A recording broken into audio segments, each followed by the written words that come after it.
What's up? So, if you don't know, Pokemon Home support has finally come to Brilliant Diamond, Shining Pearl, and Legends Arceus, and that means that it's much easier to get competitive Pokemon into your cartridge games. And when you have competitive Pokemon in your cartridge games, naturally what you want to do is you want to battle people. And I have been doing battle nights on my stream over on Twitch, you know, battling people using competitive Pokemon. I'm talking perfect IVs, I'm talking good stats.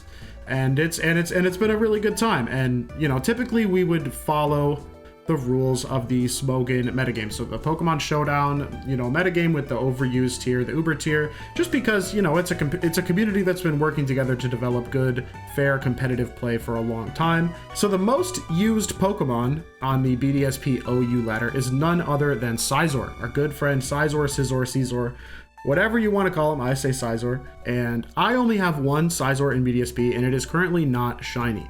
And it's just sort of a bulky defensive SCIZOR. So what I wanted to do is I wanted to get an offensive Swords Dance SCIZOR. And to get an offensive Swords Dance SCIZOR, there are a couple different ways I could go about this, right? I could just go breed one and then use caps and mints. You know, I could use Masuda breeding or even RNG breeding in BDSP to get a perfect competitive shiny, and I could pick any of the bank balls or whatever if I wanted to, and it would be very nice, and that's a totally acceptable way. Or I could even go back to old games, right? Like now that Pokemon Home is open, I could TGTV this thing in Fire Red and Leaf Green. I could go do a raid over in Sword and Shield. I could find it in the wild in Ultra Sun and Moon. You know, there's no shortage of ways to get a shiny Scyther, but I wanted a Scyther that had perfect IVs out of the gate, so I didn't have to level it up to 100 and do caps or whatever, and I wanted it in a unique matching ball. A lot of shiny hunters like to wind up matching the Pokemon they get in some sort of Pokeball, and a new ball recently came out as a result of Pokemon Home, the Strange Ball, and it's like this nice glossy cloudy green, and I think that is a great ball for a SCIZOR. And conveniently it shows up in Brilliant Diamond and Shining Pearl if you catch a Pokemon in Legends Arceus and then send them to that game. And so today I have decided that I'm going to get a perfect competitive shiny Scyther from Pokemon Legends Arceus, and we're going to do it using RNG manipulation. Now this is where I have to clarify, RNG manipulation in Pokemon Legends Arceus is not 100% hack free, right? So in order for RNG manipulation in Legends Arceus to work, you need to trade with a bot that is connected to the internet that then sends you data files for each of the Pokemon that you show it, and then you plug those Pokemon into a calculator, and then that calculator tells you your seed, and then you can RNG manipulate. This is similar to how Sword and Shield raids worked, in that Sword and Shield raids had a bot where you could catch a Pokemon from the raid, send it to the bot, it would send you back a seed, and then you could proceed to RNG the raid den by doing date advances or whatever. And that was fine, but people might have a little bit of away, you know, from trading with bots because they might remember the raids, and I understand that, right? Like it's very easy to draw your line of cheating to like, it's cool if you don't interact with a hacked switch in any way or read any hidden data, or, you know, as long as the game is functioning normally, you're fine. You can wind up on any side of this line. This RNG definitely falls on the side of you need to do something a little bit outside the scope of normal gameplay in order to RNG manipulate these outbreaks. However, what is nice about this method is all that you need to do it is a Nintendo Switch, a copy of Pokemon Legends Arceus, and a phone. If you have those three things, you can get competitive shinies from massive mass outbreaks in Legends Arceus. You do not have to have a hack switch. You can just trade with a bot over the internet, and that is pretty cool.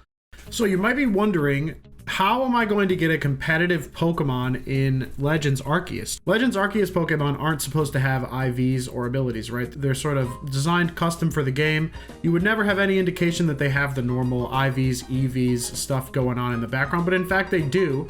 And Legends Arceus even includes a nod to what the IVs are based on the effort levels you get when you capture a Pokemon. So the traditional method for going through massive mass outbreaks is what's become known as permutation hunting, where you save before you encounter the Pokemon of the outbreak, and then you proceed down the branching path of potential setups, right? You've got KO a single Pokemon all down the line.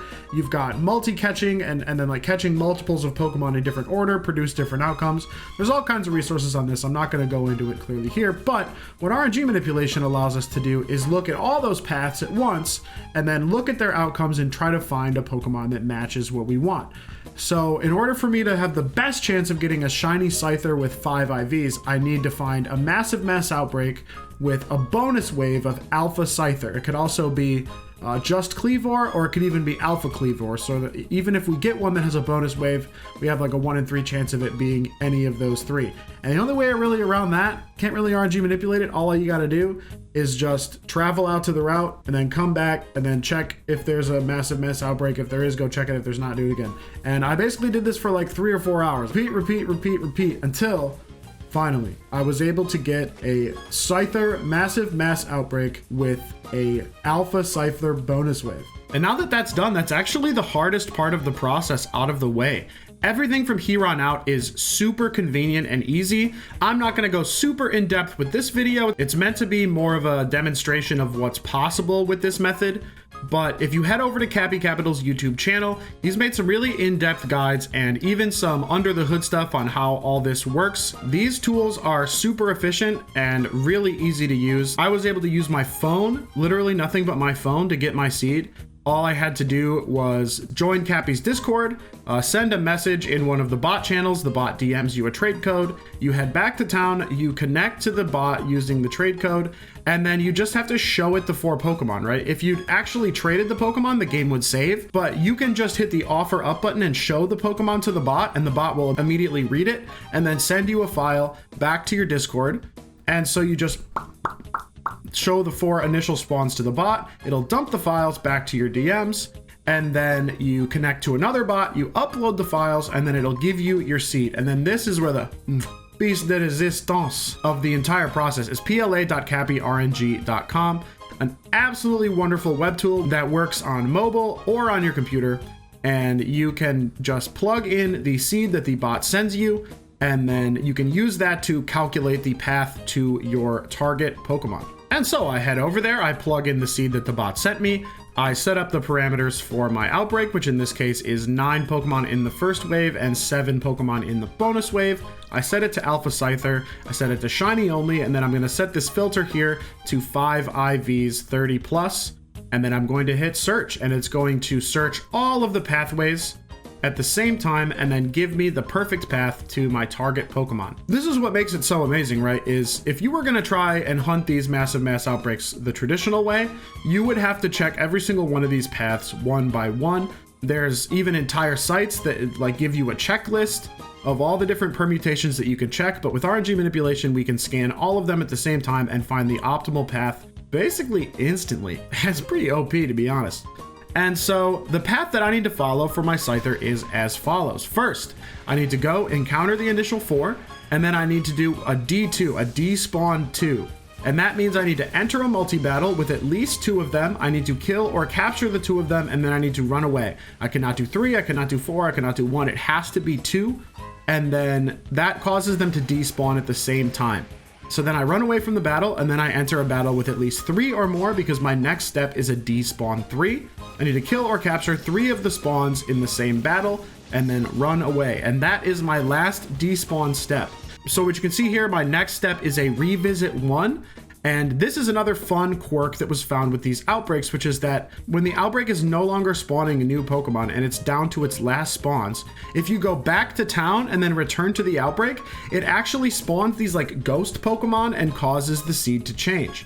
And so a revisit 1 in this case means I need to get the outbreak down to only 1 spawn left, and then I need to go back to town and then return to the outbreak and then despawn it. That's a revisit 1. And then upon doing so, the second wave will start, and then I only have 1 thing to do in the bonus wave, which is a D2, a despawn 2. And so I need to enter another multi-battle with these Alpha Scyther, despawn 2 of them, and then run away, and then just like magic, I run away, and bam, shiny Alpha Scyther, and now I can just capture it, and then head back to town and check and see if we hit the IV spread that we wanted. If we pop open the Scyther we just caught's summary, we can head over to its stat screen and we can see that HP, attack, special defense, and speed effort levels are all 3. This is because all alpha spawns come with guaranteed 31 IVs in 3 slots, and then any alpha spawns from a bonus wave have 4 guaranteed perfect IVs. And so a Pokemon with a perfect IV automatically gets a effort level of 3 for that stat. And then defense has a 2. That's because this Scyther actually has a 30 in defense, but because competitive in BDSP on cartridge happens at level 50, it's not a huge concern. 1 stat point in defense. I would still consider this perfect, or at least mostly perfect. And so now we can evolve our Scyther into a lovely SCIZOR. It is a very large Pokemon. And then we can pop over to Pokemon Home and plug it in, and we can see for sure that the SCIZOR has the stats that we wanted, and it is in that lovely little strange ball. And so now I can send it over to BDSP, you know, train it up, get it the EVs it needs, give it its nice moves, and then plop my boy Clamp Casino down here into the competitive box right where it belongs. All of this is made possible thanks to the wonderful hard work of Cappy Capital, Lincoln, Kurt, Anubis, and then some other people from Cappy's Discord that help with the development of the web tools, Zyro, Santa Crab, and Adam.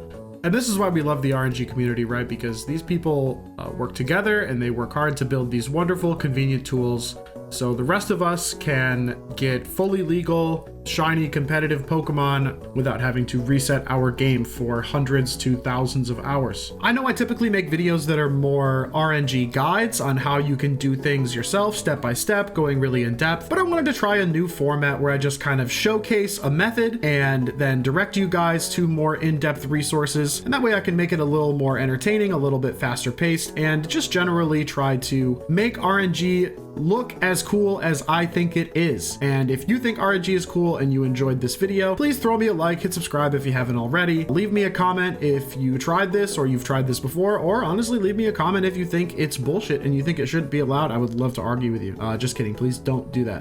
I hope to see you around the channel soon, and thanks for watching. Bye.